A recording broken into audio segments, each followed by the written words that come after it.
আসসালামু আলাইকুম। আমি এখন দাঁড়িয়ে আছি ময়মনসিংহ জেলার ঈশ্বরগঞ্জ উপজেলাধীন গাংচিল রেস্টুরেন্টে। পড়ন্ত বিকেলে দেখতেই পাচ্ছেন একটি বিলের মাঝখানে যে রেস্টুরেন্ট করা হয়েছে।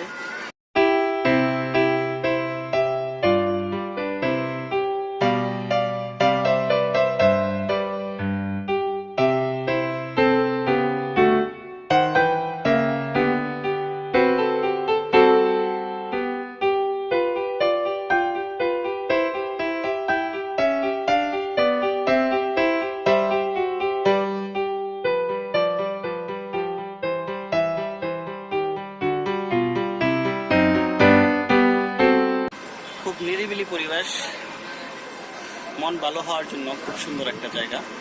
যারা ময়মনসিংহের আশেপাশে আছেন তারা চাইলেই চলে আসতে পারেন এই গাংচিল রেস্টুরেন্টে।